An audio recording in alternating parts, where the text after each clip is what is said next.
أنفاس جنات مقاطب رحمة داوم النبي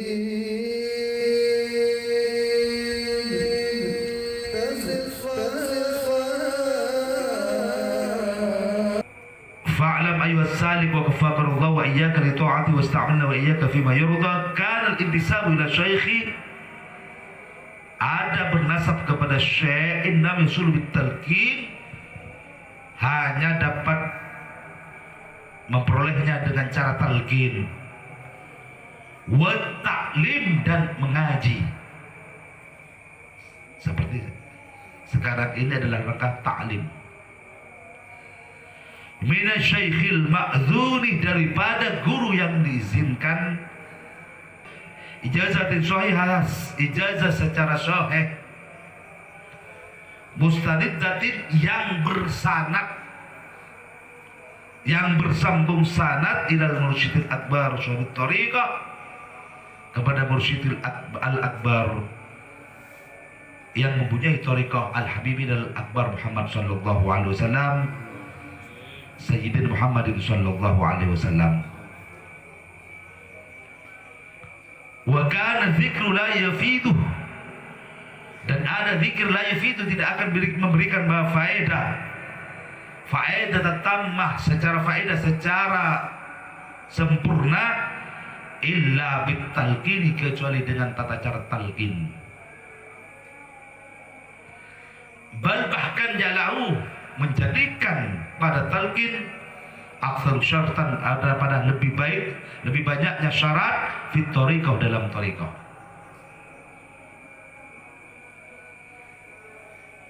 Zikir wiridan, zikir tidak akan memberikan faedah secara sempurna kecuali dengan metode, dengan tata cara mengambil talqin dulu dari seorang guru yang ada sanadnya,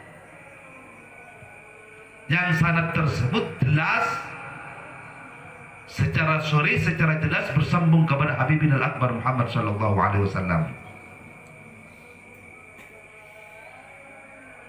Wa kana syaikhu, dan ada seorang guru syekh, fiddin, dalam agama, muqaddimatun, adalah muqaddimah. Muqaddimah ini adalah pendahulu. Muqaddimatun nasabi adalah pendahuluan nasab, al-abi fiddin, dan nasab atas bapak fiddin, dalam tin itu adalah tanah. Maksudnya dalam kalimat ini, guru rohani ini bagi seorang murid, khusus di lingkungan tasawuf, ini lebih mulia, lebih hormat daripada, karena guru rohani ini adalah bapaknya ruh. Muqaddimatun nasab fiddin adalah awalnya nasab kita kepada agama, daripada bapak-bapak yang secara nasab, secara zahir sampai bersambung kepada Sayyidina Adam alaihissalam.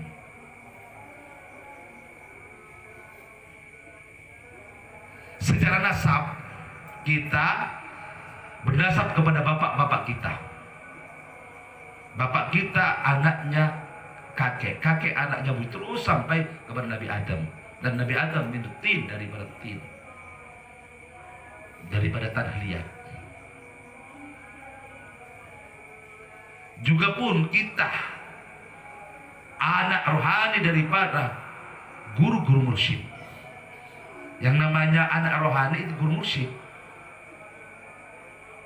Yang guru mursyid tersebut anak rohani daripada gurunya sampai bersambung kepada Rasulullah sallallahu alaihi wasallam. Jadi kita sambungannya kepada Rasulullah lewat ilmu. Kalau para ashraf, para sayyid, para habaib, lewat zatiyah, lewat nasab secara darah.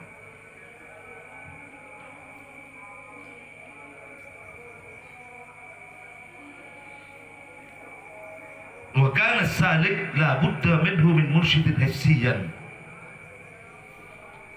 Seorang salik harus memiliki mursyid pembimbing secara hissi di dunia nyata. Kana au ma'nawiyan kal ilhami, atau secara maknawi seperti ilham.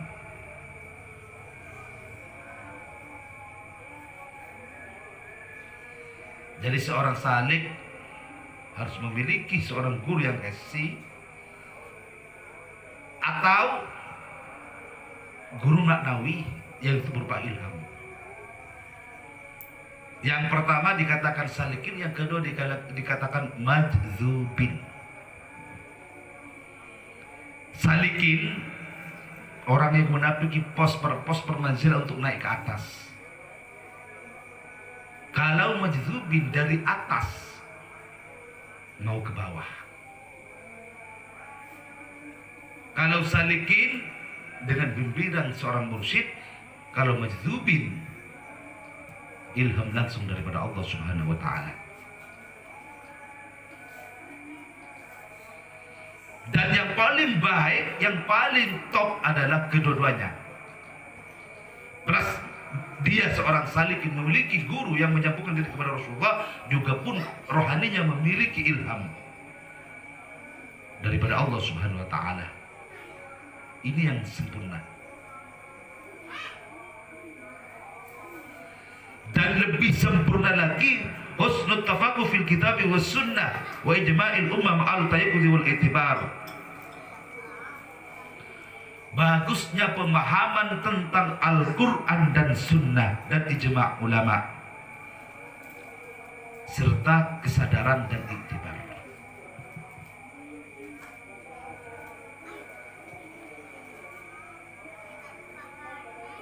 Ini namanya mukammil.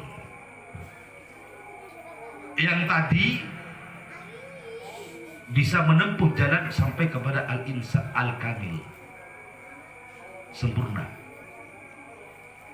Baik majdzubin atau salikin sama. Tetapi kalau berbarengan kedua-duanya sampai memahami, disempurnakan dengan pemahaman Al-Quran dan Sunnah yang baik dan ijma' ulama, artinya tidak hanya intelektual dari segi batin, dari segi spiritual, tetapi intelektual dari segi zahir, dengan pemahamannya kepada ilmu syariah, kepada ilmu agama. Ini adalah al-mukammil yang juga bisa menyempurnakan.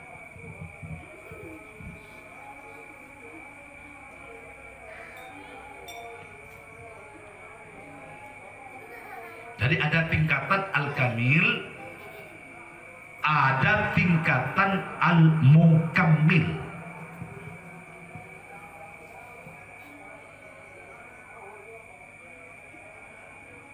Ada tingkatan kamil yang sempurna, ada tingkatan al-mukammil lagi menyempurnakan. Tidak hanya alif billah, tidak hanya alim billah, tapi juga pun alim bi ahkami, alim dengan hukum-hukumnya Allah. Ini adalah mukammil. Adapun dasar atau hujjah tentang masalah talqinul dzikri, fa'ama talqinul Habibul Akbar Nabi sallallahu alaihi wasallam jama'atan as-sahabah, maka adapun talqinnya Nabi Muhammad sallallahu alaihi wasallam kepada sekelompok para sahabat, faqad kana Syaddad bin Aus, maka sungguh berkata Syaddad bin Aus radhiyallahu anhu, kunna inda Nabi sallallahu alaihi wasallam, faqala sallallahu alaihi wasallam, kunna inda Nabi sallallahu alaihi wasallam, kami para sahabat berada di sisi dekat Rasulullah sallallahu alaihi wasallam. Hal fikum gharib, faqala sallallahu alaihi wasallam, hal fikum gharib, maka bersabda baginda Rasulullah sallallahu alaihi wasallam, adakah kalian orang asing? Selainnya golongan para sahabat maksudnya. Wa qultu, dan aku berkata, kata Syaddad bin Aus, la, tidak. Fa'amara bi ghalqil bab, maka Rasulullah menyuruh untuk menutup pintu. Wa qala, dan Rasulullah bersabda, irfa'u aydiyakum, angkatlah tangan-tangan kalian. Wa qulu, dan ucapkanlah la ilaha illallah. Ini setelah Rasulullah mentalkin para sahabat, semua para sahabat berkata bersama-sama la ilaha illallah. Thumma qala, kemudian Rasulullah berdoa, alhamdulillahilladzi awdha innaka ba'athani bihadil kalimah wa amarani biha wa 'attani 'alaiha al-jannata wa innaka la tulful mi'ad. Thumma qala, Rasulullah kemudian berkata, absyiru fa innallaha ghafara lakum, bergembiralah kalian karena kalian dosa-dosa kalian sudah diampuni oleh Allah Subhanahu wa taala. Jadi Rasulullah sallallahu alaihi wasallam pernah mentalkinkan kalimat zikir la ilaha illallah kepada serombongan jemaah para sahabat. Ini kalau dari riwayat Shaddad bin Aus, ditalkin bersama-sama mereka la ilaha illallah. Ini menjadi dasar atau hujjah talqinu zikri jama'atan, talqin zikir secara berjamaah atau rombongan. Wa amma talqinul Habibul Akbar Nabi sallallahu alaihi wasallam firada, adapun talqin Habibul Akbar Nabi sallallahu alaihi wasallam secara pribadi, berdua, Faruya, maka diriwayatkan Yusuf Al-Qurani oleh Imam Yusuf Al-Qurani wa iri dan lain-lain. Wa sanaduhu, dan adapun sanad ini hadis sahihun adalah sahih. Inna Aliyan radhiyallahu ta'ala qala ila Nabi sallallahu alaihi wasallam, sesungguhnya Imam Ali karramallahu wajhahu berkata kepada baginda Nabi sallallahu alaihi wasallam, dallani alayya aqrabut turuq ila Allah wa ashaluha, tunjukkan kepadaku ya Rasulullah jalan suatu metode kepada Allah yang paling mudah, yang paling cepat usul kepada Allah, ala ibadihi, atas hamba-hamba Allah, wa afdaliha indallah, dan paling afdalnya menurut Allah. Faqala sallallahu alaihi wasallam, Rasulullah bersabda, ma qultu wan nabiyyuna min qabli la ilaha illallah, apa yang aku ucapkan dan nabi-nabi sebelum aku adalah la ilaha illallah. Walau anna samawati wal ardina sab'i, dan seandainya langit-langit dan bumi-bumi yang 7 itu fi kafatin, dalam satu timbangan, genggaman timbangan, wa la ilaha illallah fi kafatin ukhra, dan kalimat la ilaha illallah dalam genggaman atau timbangan yang lain, la jarahat bihim, niscaya kalimat la ilaha illallah lebih unggul daripada lainnya. Sumaya qala, kemudian Rasulullah SAW berkata, ya Ali, la taqumu sa'ah wa fi wajhil ardi man yaqulu Allah. Wahai Ali, tidak akan kiamat kalau di muka bumi masih ada orang yang berkata, berzikir Allah, Allah. Faqala, maka berkata Imam Ali, kaifa azkuruha ya Rasulullah, bagaimana aku untuk berzikirkannya ya Rasulullah? Qala sallallahu alaihi wasallam, berkata baginda Rasulullah sallallahu alaihi wasallam, ghammat ainaika, pejamkan kedua matamu wahai Ali, wasma' min anni thalatha marrat, dan dengarkan dariku 3 kali. Summa qul anta, kemudian kamu berkata juga thalatha marrat, 3 kali, wa ana asma', dan aku mendengarkan. Faqalah, maka berkata Rasulullah SAW, la ilaha illallah, la ilaha illallah, thalatha marrat, 3 kali. Ma'udun ainaihi, baginda Rasulullah SAW memejamkan kedua mata beliau.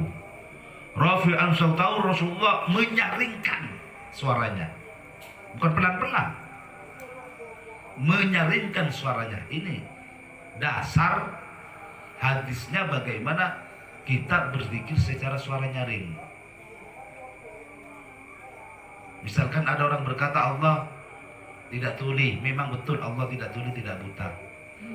Akan tetapi kita mengikuti bagaimana cara talqinnya Rasulullah kepada baginda Ali.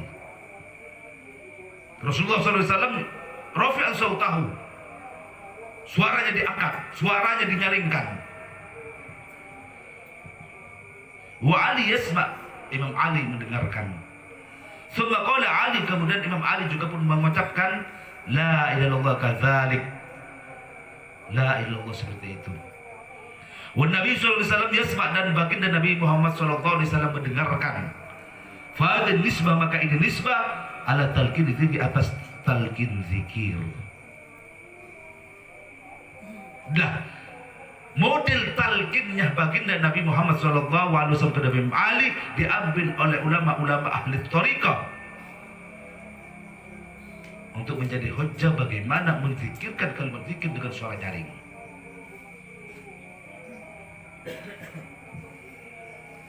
Ini dua riwayat. Yang pertama dari Imam Ali, diriwayatkan oleh Imam Yusuf Al-Qurani. Yang kedua, yang pertama daripada sahabat Shaddad bin Aus, bahwa Rasulullah SAW mentalkinkan kalimat tauhid secara berjamaah. Yang Imam Ali ini secara berduaan. Terus hadis yang ketiga, riwayat yang ketiga,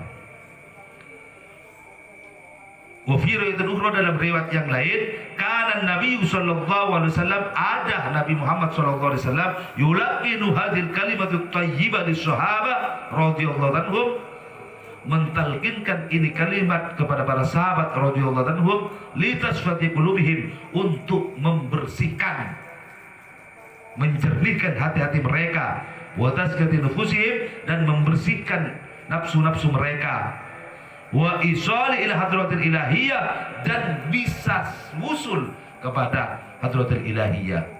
Rawahu Shaddad wa Tabrani wa Ahmad wa Yusuf Al-Qurani, meriwayatkan hadis Al-Imam Ahmad, Al-Imam Shaddad, Al-Imam Tabrani, Imam Ahmad bin Hanbal, juga pun Imam Yusuf Al-Qurani. Jadi baginda Nabi Muhammad SAW mentalkinkan kalimat zikir kepada para sahabat. Yang pertama, tujuannya litasfati qulubihim. Dalam riwayat ini, untuk membersihkan, menjernihkan hati mereka. Dibersihkan dari iri, dari dengki, dari riya, dari ujub, hubbu dunya yang keterlaluan. Juga pun yang kedua, tazkiyati nufusihim, untuk membersihkan jiwa-jiwa mereka, nafsu mereka daripada, dari apa? Dari keinginan atau lintasan batin untuk bermaksiat kepada Allah Subhanahu wa taala. Daripada lintasan batin atau keinginan-keinginan untuk bermaksiat, nafsu-nafsu dibersihkan. Yang kedua, litazkiyati nufusihim. Yang ketiga, isalil lihadratil qudsiyah, untuk mengusulkan, untuk memakrifatkan para sahabat kepada Allah Subhanahu wa taala. Karena gurunya baginda Rasulullah langsung. Gurunya diibaratkan listrik adalah sumbernya tenaga. Apa tenaga air atau tenaga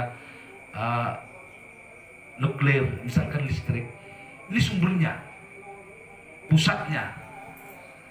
Sehingga rohani seluruh para sahabat semuanya ahli ma'rifah billah. Sehingga kedudukannya segi makamnya sebaik-baiknya wali, setinggi-tingginya walinya Allah. Katakanlah qutbul aqtab, ghauthuz zaman, ini masih di bawah serendah-rendahnya sahabat. Loh, kenapa? Karena para sahabat punya keistimewaan berguru langsung kepada baginda Rasulullah SAW. Sedangkan kita, ya, berguru kepada Rasulullah, cuman kan masih banyak sanadnya ke atas, banyak istilahnya, banyak posnya ke atas, tidak lang mu'an dari. Makanya sebaik-baiknya wali masih serendah-rendah, tidak bisa sampai kepada makom serendah-rendahnya sahabat.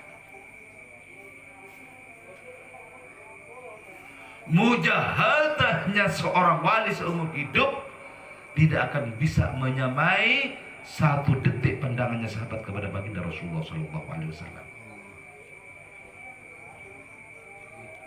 Inilah keyakinan kita Ahlussunnah wal Jamaah. Makanya beda dengan keyakinan Syiah.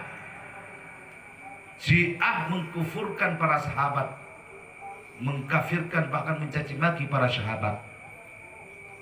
Cuman dia percaya kepada imam-imam mereka.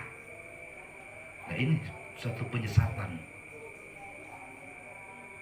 Padahal seorang wali, setinggi-tingginya wali, tidak akan bisa menyamai makom serendah-rendahnya sahabat. Dan sahabat itu pun yang dipuji Allah secara langsung dalam Al-Quran.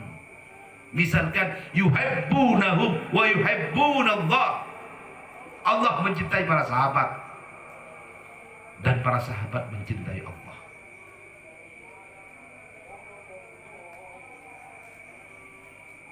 Dan banyak di Al-Quran Allah Ta'ala memuji langsung sahabat.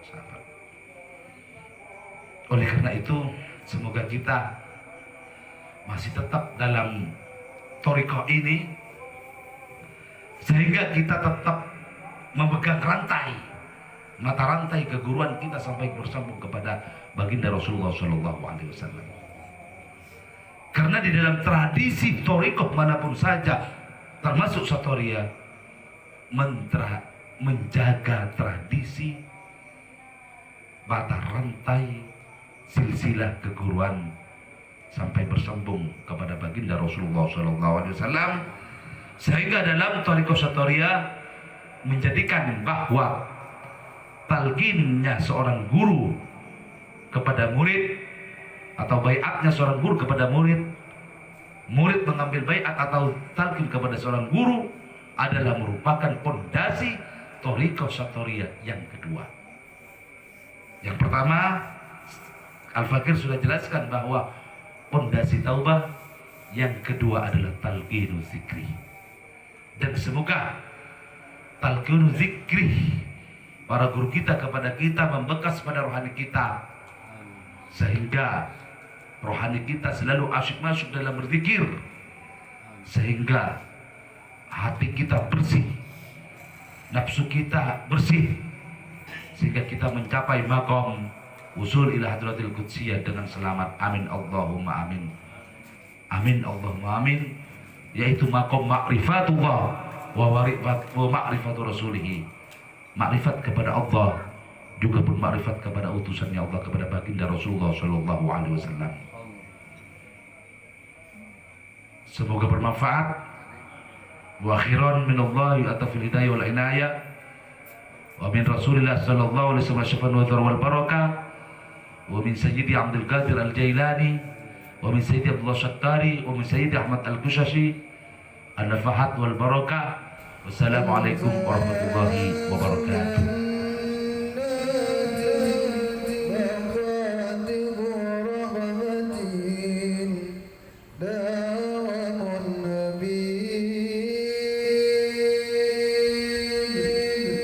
فاسق